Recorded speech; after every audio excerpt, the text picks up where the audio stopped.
할렐루야. 하나님의 은혜가 이 시간 우리들 모두에게 임하기를 주님의 이름으로 축원합니다. 서로 인사들 하십시다. 은혜 많이 받읍시다. 인사하십시오. 영상으로 예배하는 성도님들도 은혜 많이 받으시기 바랍니다. 감사합니다. 말씀의 제목 한번 따라합시다. 하나님은 성도들의 고통에 민감하게 반응하십니다. 아멘. 믿음 되시길 바랍니다.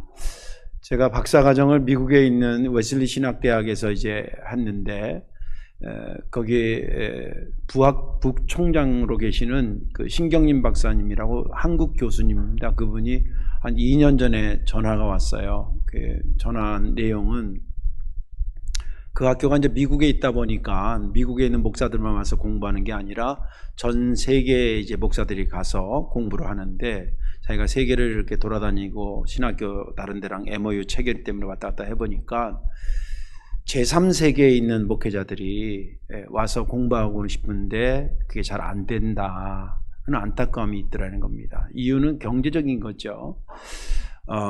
사실은 제3세계라고 똑똑한 목사들이 없겠어요. 또 거기라고 사람을 키워야 될 이유가 없겠어요. 다 있는데 경제적인 거 하나라는 이유 때문에 못한다니까 너무 마음이 아파가지고 이 교수님이 기도하고 그러다가 아이디어가 떠올라서 그 아이디어를 소개하는 전화예요. 대개 통상 박사과정을 하면 6학기를 공부하거든요. 근데 한 학기에 작게는 한 400에서 한 500 정도 듭니다. 그래서 500으로 하면은 6학기니까 5, 6에 30에 3000 정도가 드는 거고, 또 400이라 그러면 한 2500 정도가 이제 드는 거예요. 그런데 그것을 또 한 사람한테 다 부탁하기에는 3년 동안 3천만 원 가까이를 투입하기가 이게 쉽지 않으니까, 이제 그 웨슬리 신학대학을 졸업한 그 박사학위 받은 목사들을 이제 여러 명한테 장학금을 요청해서 한 대여섯 명을 모아서 한 목사를 돕는 그런 그거를 생각했던 거예요. 그렇다고 거기에 당첨이 됐다고 저한테 전화가 온 거예요. 그런 당첨은 안 돼도 되는데 그게 뭐 어떻게 해. 그래서 알겠다고 그래서 이제 한 2년 전부터 이렇게 섬기고 있었습니다. 작년인가 이제 2차례 그 편지가 왔는데 국제 우편으로 해서 편지가 왔어요. 뜯어보니까 제가 이제 그 도네이션 한 거가 인도네시아 목사님이 그 장학 혜택을 받나 봐요. 그 장학 혜택을 본 목사가 이제 편지를 보낸 겁니다. 몇 가지 요약하면 이런 거예요. 너무 감사합니다. 너무 감사합니다. 자기가 이 과정에 들어가기 전에 정말 공부는 하고 싶은데 여러 가지 경제적인 어려움이 있어서 공부를 못해서 하나님한테 공부할 수 있는 기회를 달라고 간절히 오랫동안 기도했다는 거예요. 그 과정을 얘기하더라고요. 오랫동안 기도했는데 정말 하나님께서 그 신학교를 통해서 정말 한 번도 뵌 적이 없는 목사님들의 손길을 통해 나를 섬겨주게 되고, 그리고 자기가 그 혜택을 받아서 공부하게 됐습니다. 그러면서 앞으로 제가 열심히 공부해서 인도네시아 복음하는데 정말 헌신을 다해서 살겠습니다. 그런 내용이에요. 그 편지를 2차례 정도 했습니다. 그러던 중에 우연찮게 제 친구 인도네시아 선교사가 이제 와서, 그 친구가 이제 인도네시아 감리교회를 굉장히 넓게 사역을 하는 거니까 그 편지를 보여줬어요. 이름도 보니까 알더라고요. 세상 거짓말이 없는 거예요. 이 목사 알더라고요. 이렇게 했더니 잘했다고. 왜냐하면 인도네시아 한 사람이 뭐 조금씩 다르겠지만 일반적으로 노동자들이 한 달 월급 받는 게 한 30만 원 돼요. 그러니 3천만 원 들여서 어떻게 공부를 하겠어요? 힘든 거죠. 그런데 아무튼 그렇게 해서 한 겁니다. 제가 그분을 보면서 여러분들 공부하고 싶은데 돈이 없어서 못한다는 것처럼 고통스러운 게 없어요. 이거는 막 식욕이 왕성한 애들이 돈이 없어 못 사 먹는, 그래서 빵집 앞에서 침 흘리는 고통보다 더 큰 고통이 그런 고통이에요.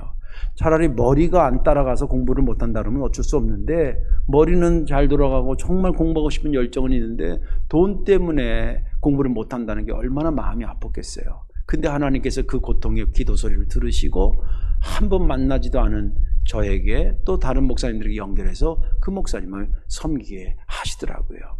하나님은 성도들의 고통을 민감하게 반응하시는 하나님을 믿으시기 바랍니다.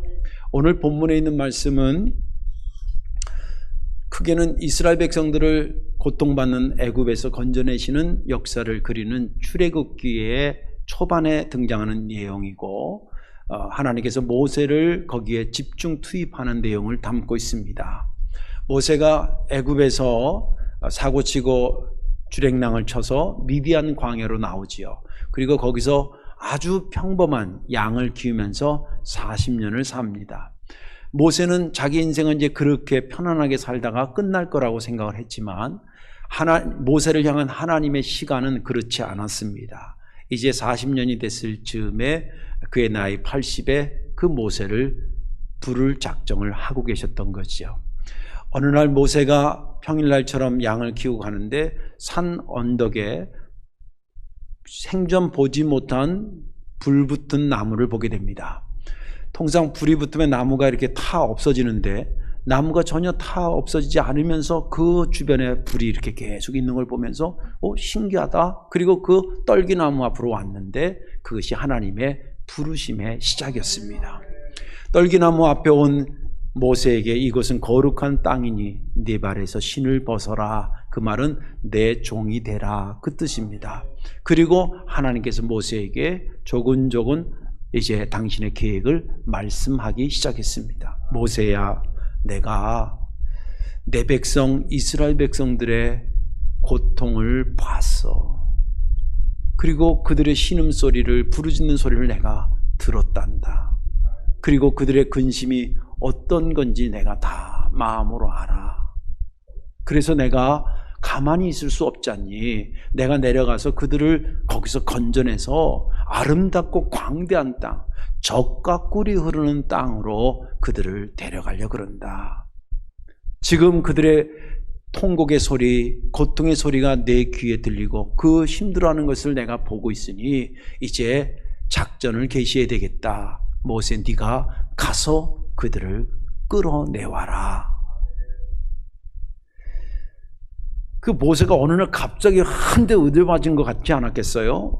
양 키우고 편하게 살다가 이제 이렇게 가나보다 이제 그랬는데 갑자기 하나님께서 그러니까 모세가 단번에 말하기를, 하나님, 고를 사람을 고르셔야죠. 제가 누굽니까?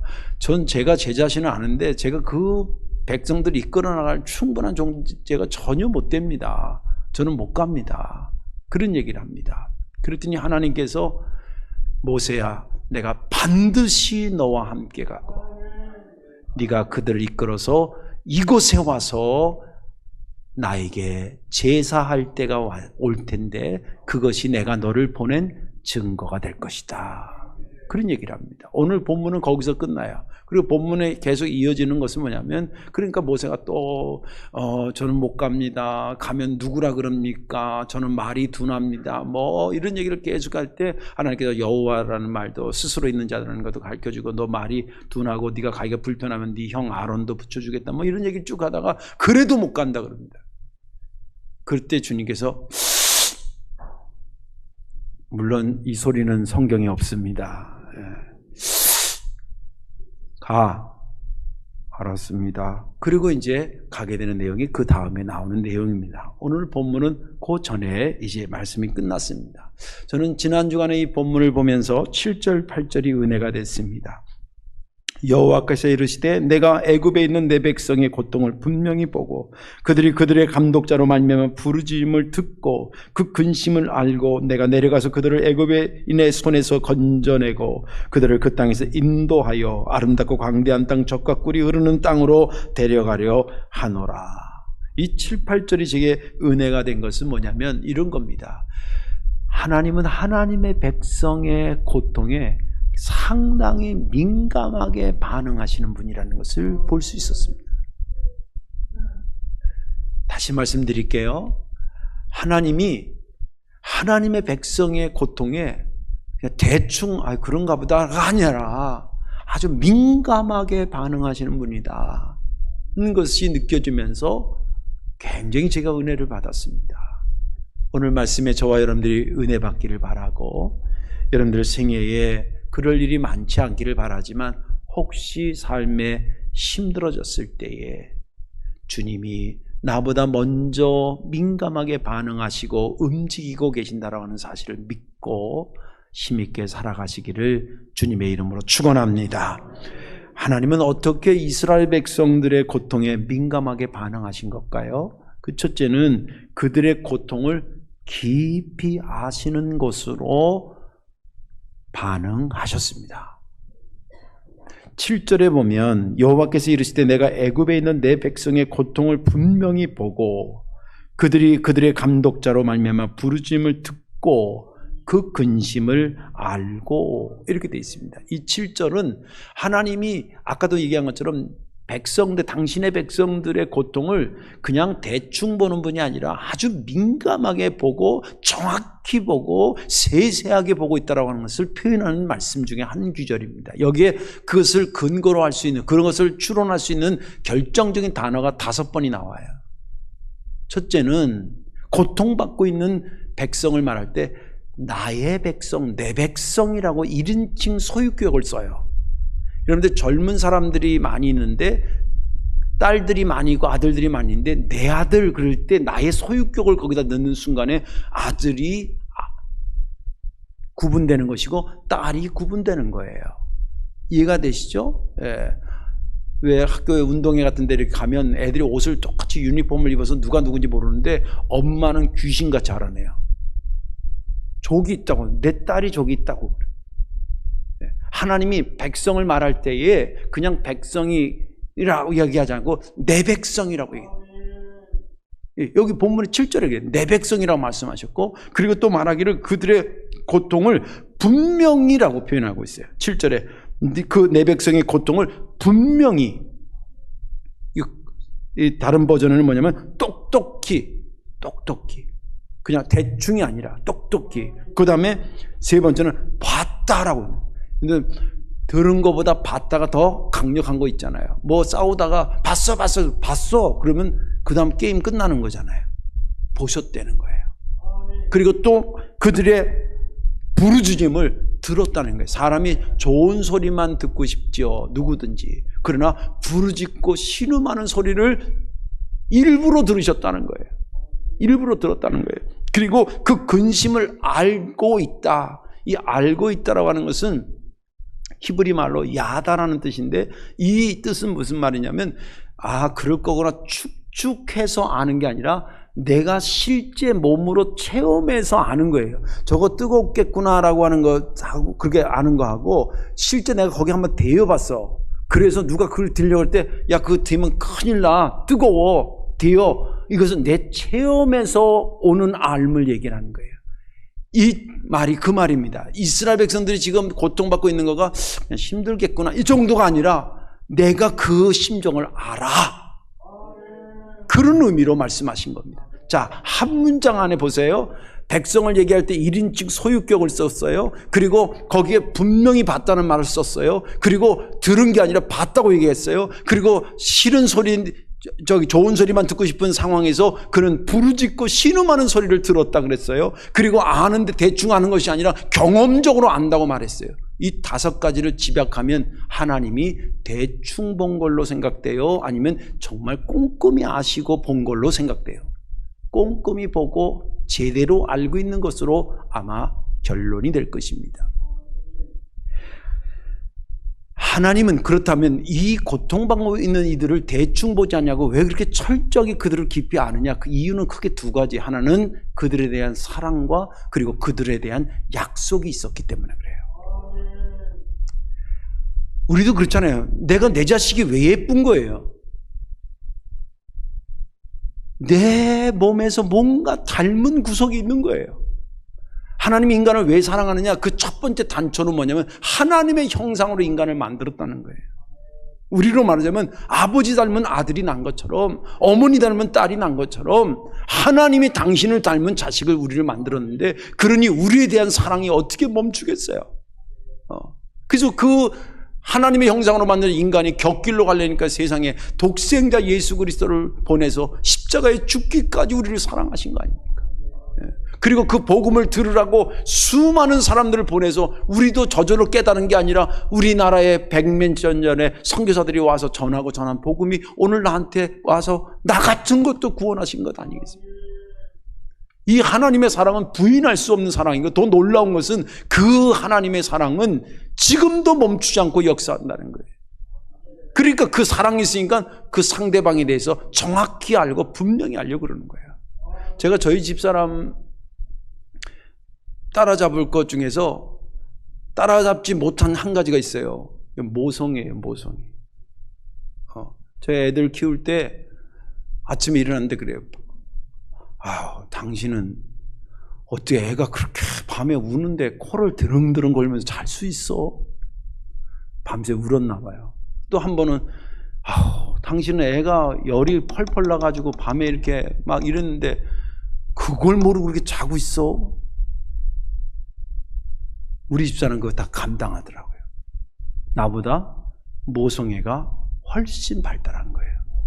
실제 영국에서 영장류에 해당되는 그 원숭이들도 모성애가 있나 부성애가 있나 이거 실제 실험을 했어요. 어떻게 실험을 했냐면 방 2개에다가 밑에 바닥에 불을 엄청 떼가지고 발이 뜨거울 정도로, 그렇게 죽지는 않지만 발이 뜨거울 정도로 데핀 다음에 한쪽 방에는 엄마 원숭이랑 새끼 원숭이, 이쪽 방에는 아버지 원숭이와 새끼 원숭이를 이렇게 했대요. 그래가지고 방 이제 불 뗀 다음에 나중에 가서 보니까 엄마 원숭이하고 새끼 원숭이 방에 갔더니 엄마 원숭이가 세상에 새끼 원숭이를 머리에다 이고 막 이러고 꽁짝꽁짝 뛰고 있더라는 거예요. 근데 그 옆방에 아버지 원숭이 방에 딱 갔더니 아버지 원숭이가 새끼 원숭이를 깔고 앉아 있더래.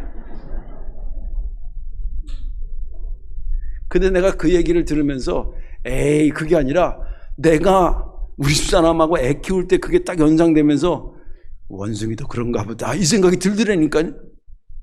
그런데 하나님은 모성애도 있죠. 당신의 형상으로 만들었으니까. 또 우리를 향한 부성애도 있어요. 그러니까 그 모성애와 부성애가 많으신 하나님이 우리를 볼 때 여볼로 보겠냐고, 좋을 때만 보고 힘들고 고통받고 울부짖을 때는 외면하고 계시겠냐고. 상식적으로 생각해 보세요. 하나님의 사랑이 그것을 가능케 하는 거예요. 또 하나님은 언약하신 분이에요. 이스라엘 백성들하고 언약한 겁니다. 오늘 본문 읽지 않았지만 그 앞에 2장에 보면 이런 말씀이 있어요. 2장 24절에 하나님이 그들의 고통소리를 들으시고 하나님이 아브라함과 이삭과 야곱에게 세운 그 언약을 기억하사, 고통소리를 들었는데 언약을 기억한다는 거예요. 네. 그건 우연히 기록된 게 아니에요. 하나님이 아브라함과 이삭과 야곱에게 어떤 약속을 했냐면, 대표적인 여러 약속이 있지만 대표적인 너의 자손이 하늘의 별처럼 바다의 모래알처럼 많아질 거라는 약속을 하셨어요. 그리고 실제 그거를 위해서 하나님께 역사해 주셨어요. 신학자들은 애굽으로 내려가게 된 것도 아마 짧은 시간에 큰 민족을 이루기 위해서 살기 좋은 곳으로 데려갔다라고 하는 설이 거의 정설이에요. 그렇게 노력을 하셨어요. 그런데 모세 때에 그것을 방해하는 방해꾼이 나타납니다. 그게 누구냐면 바로가 대표 역할을 한 거죠. 그래서 이스라엘 백성들의 생육하고 번성하고 하늘의 별처럼 바다의 모래알처럼 많아질 이스라엘 백성들에게 아들만 남은 잡아 죽이는 거예요. 방해꾼의 역할을 합니다. 그러니까 그 방해꾼 때문에 이스라엘 백성들이 고통에서 신음하면서 울부짖는데, 생육하고 번성하게 해주겠다고 약속하신 하나님이 이 고통의 소리, 생육하고 번성이 멈춰져서 고통하는 이들의 소리를 외면할 수 있겠냐는 거예요. 약속하셨기 때문에 그들의 고통의 소리에 더 민감하게 역사하시는 것이었습니다. 이 시대의 하나님의 백성이 누구일까요? 그것은 예수를 그리스도로 믿는 저와 여러분들을 말할 것입니다. 문제는 출애굽 당시 하나님의 백성들에게 그렇게 민감하게 반응하셨던 하나님이 이 시대의 하나님의 백성인 우리들에게는 그러면 민감하게 반응을 하시냐, 아니면 둔하게 모르게 그냥 사시느냐라고 하는 것입니다. 성경은 분명히 말하기를 그분은 지금도 우리에게 민감하게 반응하고 계심을 말해주고 있습니다. 히브리서 4장에 보면 이런 말씀이 있어요. 우리에게 있는 대제사장은, 이건 우리에게 있는 예수님은 그 뜻입니다. 대제사장은 우리의 연약함을 동정하지 못하실 이가 아니요, 우리의 약함과 고통을 동정을 못하실 분이 아니라는 거예요. 이유가 뭐냐? 모든 일에 우리와 똑같이 시험을 받으신 이로되, 그분도 고통을 받으셨다는 거예요. 그분 다 고통을 겪었기 때문에 어느 정도 죽기까지 고통받아요. 그 고통을 받았기 때문에 우리가 고통받을 때 그 고통이 얼마나 심할까, 아픈가, 힘든 건가 이러지 않는다는 거예요. 다 경험적으로 느꼈기 때문에 충분히 그분은 우리의 연약함을 동정해주고 도와주시고 헤아리고 알 수 있는 것이 그분께 있다, 그 뜻입니다. 이 세번역에는 이렇게 돼 있어요. 세번역에는 그런 식으로 너희들의 모든 것을 그분이 다 알고 계시는 것으로 말해주고 있습니다. 이 말씀 아멘으로 받기를 주의 이름으로 축원합니다. 하나님 우리를 사랑하시고 우리에게 약속하시고 경험하신 바가 있기 때문에 우리가 힘들어해서 신음할 때 우리의 그 신음과 심정의 그 아픔을 그대로 자세히 알고 계신다는 거예요. 이것이 그분이 우리들에게 향한 첫 번째 민감하게 반응하는 것입니다. 두 번째 반응은 어떤 건, 민감한 반응은 뭐냐면 고통에서 벗어날 구체적인 계획을 세우면서 반응하십니다. 아까는 그 심정이 얼마나 힘들까를 그대로 자세히 아시는 걸로, 알아내는 걸로 하셨고, 두 번째는 이 심정에 이제 내가 어떻게 이들을 고통에서 벗어나게 할까를 그 계획, 구출 계획을 구체적으로 세우는 것으로 민감하게 반응하셨다는 거예요. 9절에 보면 이제 가라, 이스라엘 자손의 부르짖음이 내게 달하고 애굽 사람이 그들을 괴롭히는 학대도 내가 보았으니, 이렇게 되어 있습니다. 이 문장은 도치법으로 되어 있습니다. 도치법은 뒤에 나와야 될 문장을 앞으로 끌어당겨서 그 뒤의 내용을 강조할 때 쓰는 방법입니다.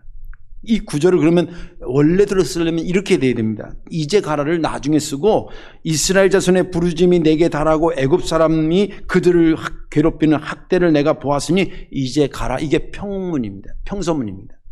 그런데 주님은 그렇게 표현하지 않고 이제 가라를 먼저 말하고, 왜 그런지 아니? 내가 그들의 고통을 보고 들었기 때문이야. 이렇게 되는 거예요. 이제 가라고 하는 것이 뭡니까? 고통받고 있는, 민감하게 반응하시는 하나님의 얼마나 급하게 그것을 진행하시려고, 얼마나 그것을 강조하기 위해서 그 말을 앞에다 놓고 쓰셨는데, 그 앞에다 놓은 것이 뭐냐면 그들의 고통을 거기서 건져내기 위한 주님의, 하나님의 민감한 반응의 한 표현이었다는 거예요. 사실 이 문장은 굉장히 평범하게 기록된 것 같아도 이 가게 하시는, 누구를 가게 하냐면 좀 모세를 가게 하는데, 이 가게 하는 모세를 얼마나 철저하게 준비시켰는지를 성경은 아주 곳곳에서 자세히 얘기합니다. 모세한테 가라는 것을 오늘 갑자기 모세가 들었지만 사실은 그 모세가, 그렇게 지도자가 될 모세가 하루아침에 된 건 아니라는 거예요. 하나님이 철저하게 준비했어요. 아주 자스토로 잡아도 80년 준비시킨 겁니다. 왜 그렇게 보냐면 아까도 말한 건 모세가 태어날 때 아들들을 막 히브리인들, 유대인들 아들들을 바로가 죽이라 그랬습니다. 그런 분위기에서 어떻게 정말 하나님의 은혜로 살아난 게 누구냐면 모세였습니다. 우리 요한 웨슬레도 그 전기에 보면 어릴 때 집에 불이 나가지고 다락방에서 막 다 구출했는데 마지막 하나 남았는데 알고 보니까 요한 웨슬레가 거기 있어가지고 막 해가지고 가까스로 건져내, 꼭 내려오자, 사다리를 타고 내려오자 집에 팍싹 주저앉았다는 그런 그 내용이 있어요. 그러면서 사람들이 그랬다는 거예요. 야, 저 죽을 때서 건진 거 보니까 뭔가 하나님을 위해서 크게 쓰임받을 거 아니겠나, 이렇게 추측들 했다는데, 그리고 뭐 사람들이 잊어버릴지 모르겠지만 역사에 그렇게 준비된 사람이 된 것처럼 모세도 죽을 뻔하다 사는 거예요. 여기 혹시 죽을 뻔하다가 산 분들 계시면요, 앞으로 잘 사세요. 저도 한번 죽을 뻔하다 살았잖아요. 근데 일부러 이거 경험해보라고 그러기는 뭐하지예요. 아무튼 근데 모세가 죽을 뻔하다 사는 거예요. 누가 살리신 거예요? 하나님이. 이유가 뭐예요? 고통받는 이스라엘 백성들을 건지기 위해서 준비시키는 거예요. 또 그가 거기서 건진받았는데 하필, 세상 말은 하필이고 하나님은 섭리에 따라서 누가 그것을 건지게 되냐면 바로의 딸이었던 공주가 건지게 해요.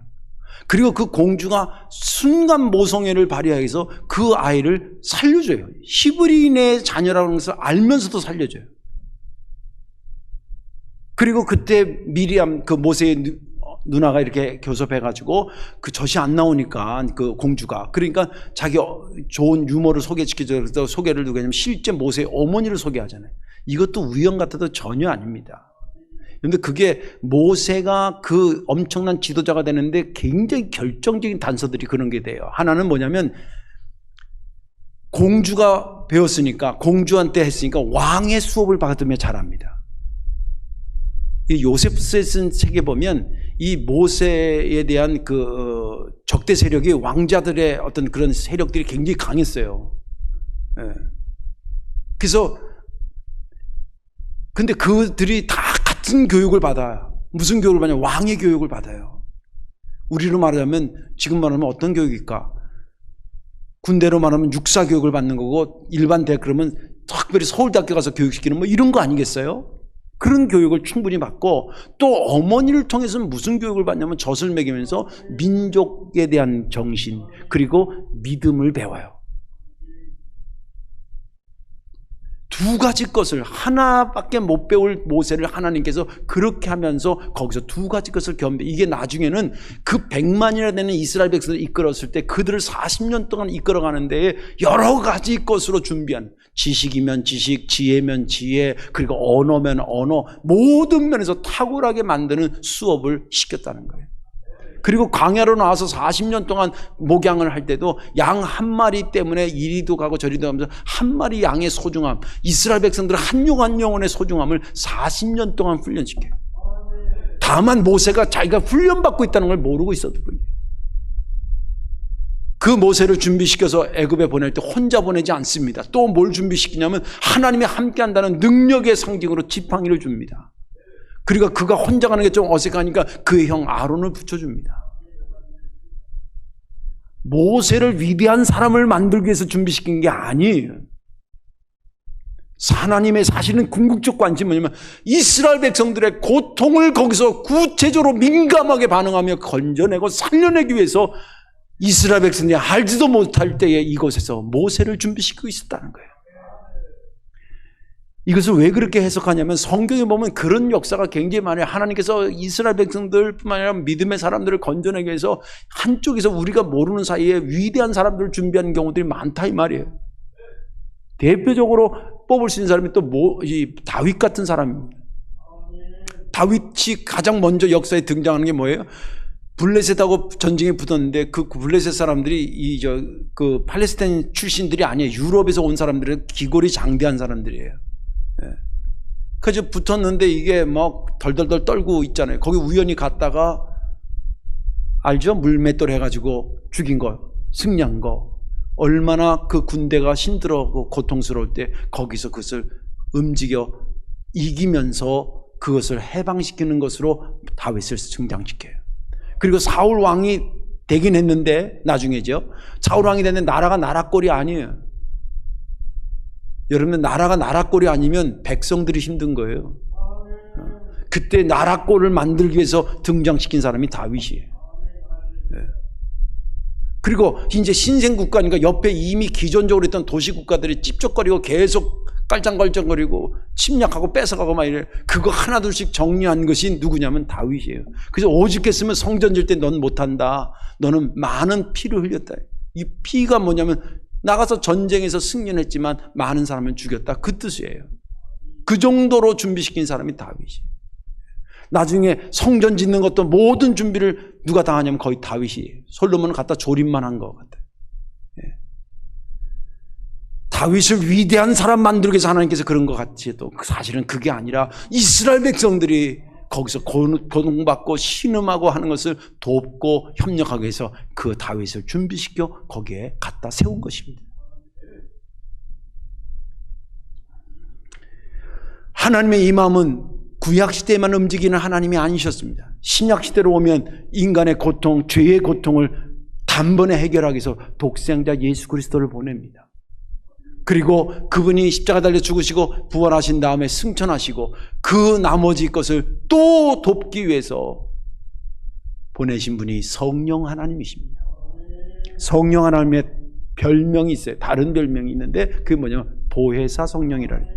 보혜사는 카운셀러라는 거예요. 개인 상담자요, 개인 주치의요, 개인 친구라는, 공통적인 것은 굉장히 밀접하게 역사하시고 가까이 계시는 분이에요. 뭐하러 가까이 있는 거예요?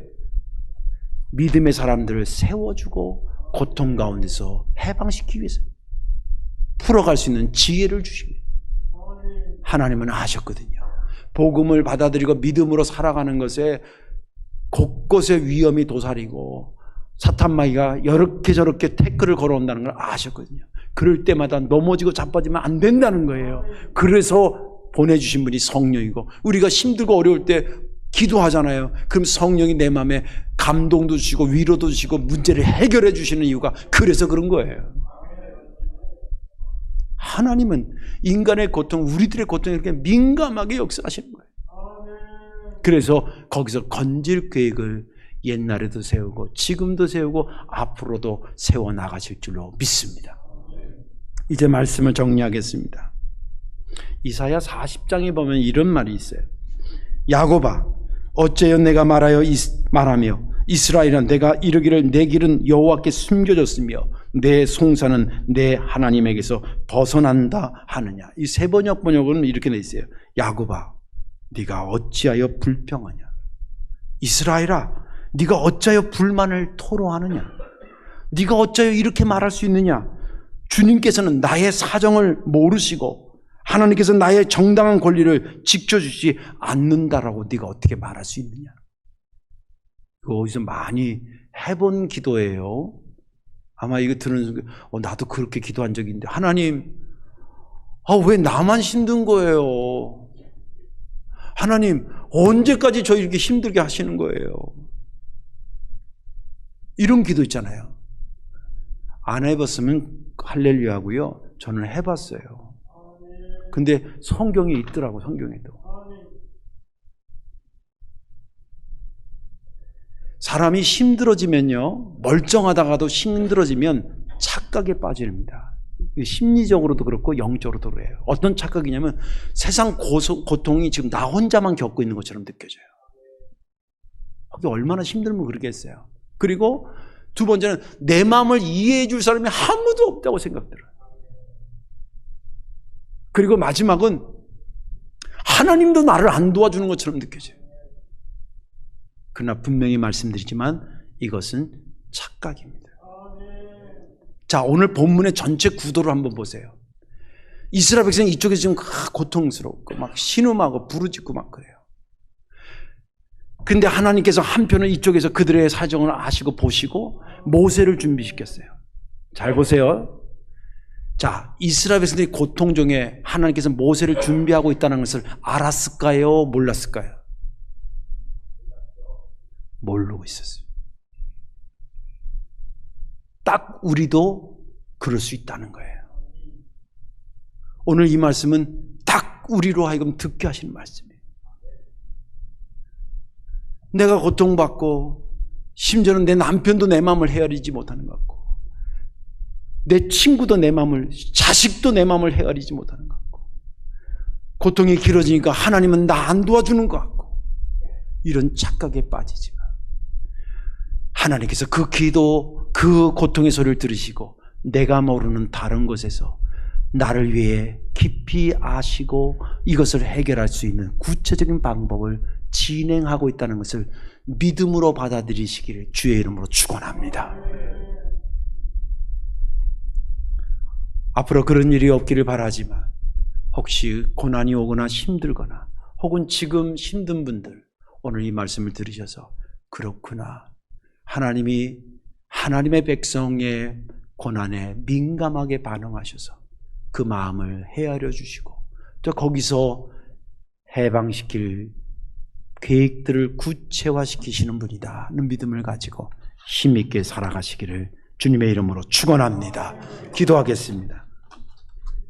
사랑과 은혜가 많으신 아버지, 너무 고맙고 감사합니다. 우리는 주님의 고민에 민감하게 반응한 적이 별로 없는데 주님은 우리의 고민과 힘듦에 민감하게 반응하시는 하나님으로 역사하셨다는 사실을 말씀을 통해 보니 무한 감사와 영광을 돌리옵나이다. 자비하신 아버지 하나님, 힘들 때 착각에 빠지지 않게 하시고 믿음에 들어가게 도와 주옵소서. 내가 알지 못하고 보지 못했지만 나의 힘듦을 외면하지 않고 아시고 거기서 건질 선한 방법을 계획하고 계시는 하나님을 찬양할 수 있는 자가 되게 하여 주옵소서. 예수님의 이름으로 축복하며 기도하옵나이다. 아멘.